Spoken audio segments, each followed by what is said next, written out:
دیکھ کر غیر کو ہو کیوں نہ کلیجا ٹھنڈا، دیکھ کر غیر کو ہو کیوں نہ کلیجا ٹھنڈا، نالا کرتا تھا ولے طالب تاثیر بھی تھا۔ السلام علیکم ناظرین، تو آج ایک نئی ویڈیو کے ساتھ آپ کی خدمت میں پھر حاضر، اور اسی غزل کا اگلا شعر جو غزل کی اس وقت جاری و ساری ہے۔ کوئی تاخیر تو کچھ باعث تاخیر بھی تھا، آپ آتے تھے مگر کوئی انا گیر بھی تھا۔ اس غزل کے جو باقی ماندہ اشعار ہیں، یعنی اس موجودہ شعر سے پہلے، وہ اس سے متصل ویڈیوز میں موجود ہیں۔ جو احباب دیکھنا سننا چاہیں وہ اس سے متصل جو چند ویڈیوز ہیں ان میں ان کو دیکھ سکتے ہیں۔ تو آئیں بلا تاخیر جو ہے ویڈیو شروع کرتے ہیں۔ تو شعر ہے کہ دیکھ کر غیر کو ہو کیوں نہ کلیجا ٹھنڈا، نالا کرتا تھا ولی طالب تاثیر بھی تھا۔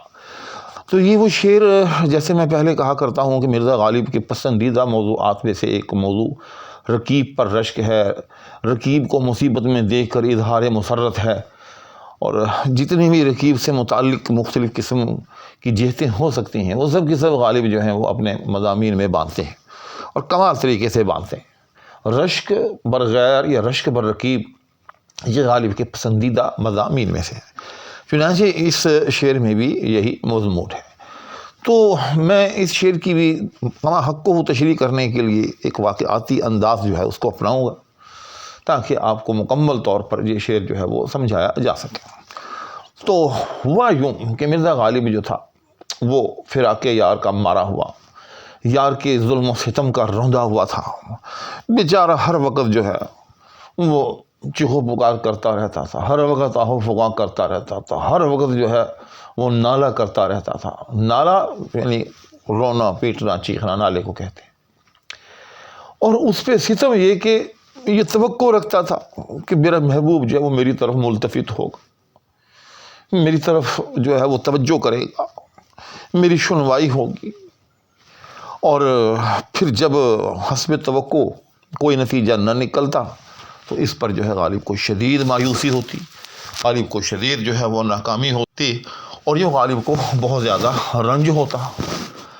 تو اس سے غالب یوں سمجھے کہ بہت مایوس ہوا اپنے معشوق کی طرف سے، اپنے محبوب کی طرف سے، کہ ایک دل ہے کہ جو چین نہیں لینے دے رہا، دل ہے کہ وہ وصل کا تقاضا کر رہا ہے، اور آہو فغاں پر جو ہے وہ مجبور کیے جا رہا ہے، اور ساتھ میں جو ہے یہ طلب بھی ہے کہ میری یہ آہو فغاں جو ہے اللہ کرے اس پر اثر انداز ہو اور وہ میری طرف ملتفت ہو، اور اسی طلب کے نتیجے میں توقع بھی ہے، لیکن نتیجہ صفر، محض ناکامی، محض مایوسی۔ تو غالب بہت زیادہ پریشان ہوا، بہت مایوس ہو، اور دوسری طرف دل میں وہ جو ایک رشک بھی ہے، کہیں ایسا تو نہیں ہے کہ رکیب جو ہے اس کے مزے ہو رہے ہوں، رکیب جو ہے اس کی آہو فغاں جو ہے وہ اس پر اثر انداز ہو رہی ہو، اور رکیب جو ہے وہ اصل کے مزے لوٹ رہا ہو، کہ اچانک غالب کو کسی نے جو ہے آ کر بتایا، کسی نے غیر کی یہ خبر دی، غیر کے بارے میں غالب کو بتایا کہ مرزا صاحب آپ کو پریشان ہونے کی ضرورت نہیں ہے، وہ جو آپ کا رکیب روح سیاہ ہے نا، وہ بیچارہ بھی اسی مرض کا جو ہے شکار ہے، وہ بھی اسی مصیبت میں مبتلا۔ کس مرض میں مبتلا ہے؟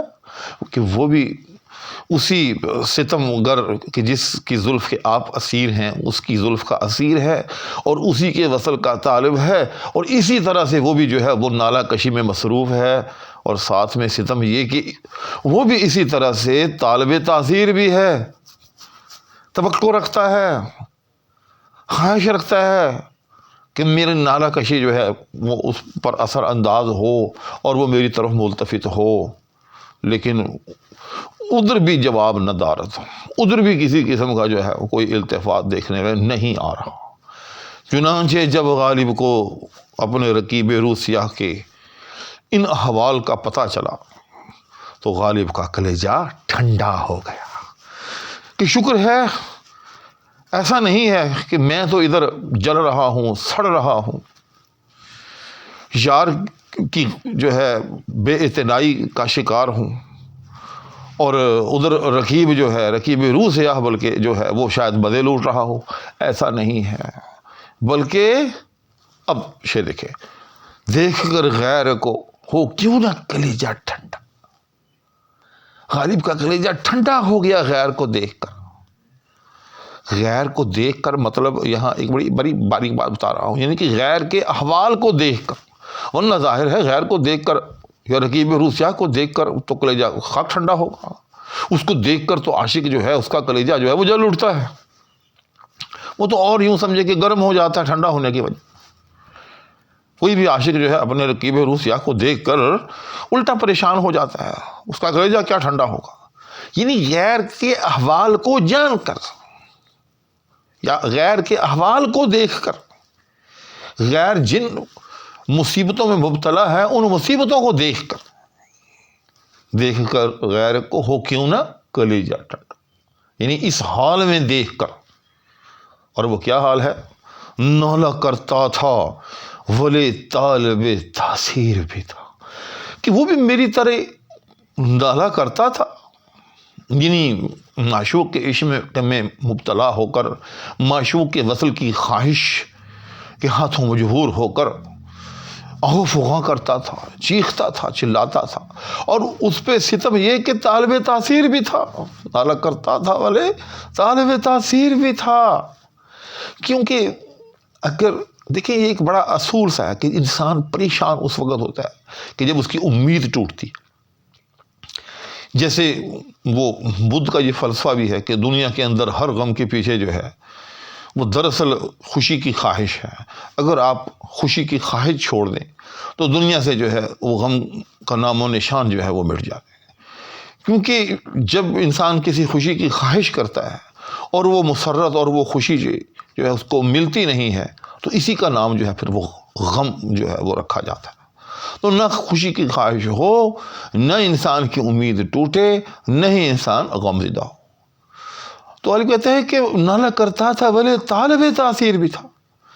کہ میرا رقیب بھی میری طرح آہو فغاں بھی کرتا تھا، لیکن ساتھ میں اسے یہ امید بھی تھی، طلب بھی تھی، تاثیر کی طلب، کہ میرا نالا جو ہے یہ میری چوخ و پکار جو ہے وہ اس پر ابھی اثر انداز ہوگی، ابھی وہ میری طرف جو ہے وہ التفات کرے گا. لیکن نتیجہ ندارت، کوئی التفات نہیں.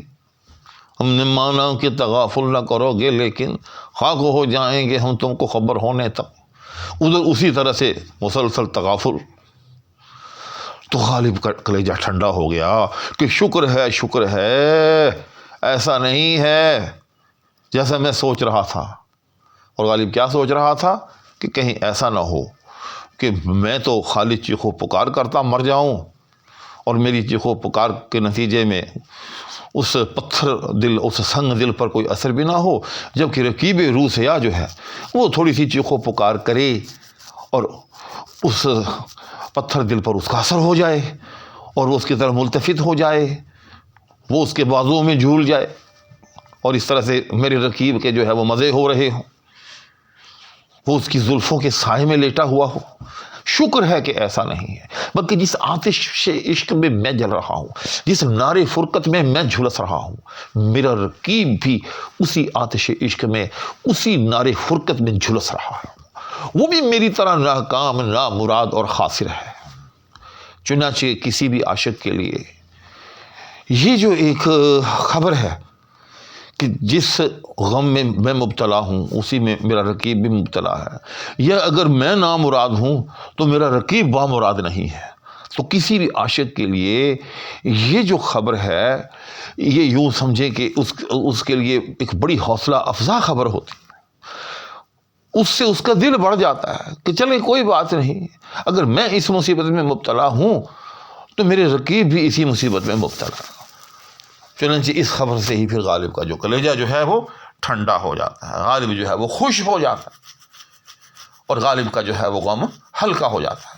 آپ کو ایک اصول سا معلوم ہوگا دنیا کا کہ انسان اگر کسی غم میں مبتلا ہو، کسی مصیبت میں مبتلا ہو اور پھر اس کو بتایا جائے کہ حضرت آپ اکیلے ہی اس غم میں مبتلا نہیں ہیں، یہ نقصان صرف آپ ہی کا نہیں ہوا بلکہ آدھے محلے کا یہ نقصان ہو گیا ہے، تو اس سے انسان کا غم جو ہے وہ ہلکا ہو جاتا ہے. انسان کی محسوسات کو ایک سکون سے ملتا ہے. لیکن اگر اس کے برعکس اس کو یہ بتایا جائے کہ باقی لوگ جو ہیں وہ اس آفت سے اور اس بلا سے محفوظ رہے ہیں اور یہ بلا اور یہ آفت جو ہے صرف آپ ہی کے حصے میں آئی ہے، اس سے انسان کا غم جو ہے الٹا بڑھ جاتا ہے، دو چند ہو جاتا ہے. تو آج کی نشست میں غالب کا یہ شعر ہو گیا. ارادہ تو تھا کہ ایک آدھ شعر اور بھی اس ویڈیو میں شامل کرتا، لیکن کیا کروں کہ ویڈیو پہلے ہی طویل ہو چکی ہے، لہٰذا یہیں آپ سے دعاؤں کی درخواست کے ہمراہ اور آپ کے لیے ڈھیر دعاؤں کے ساتھ اجازت چاہوں گا. اپنا بہت سا خیال رکھیے گا. اللہ حافظ.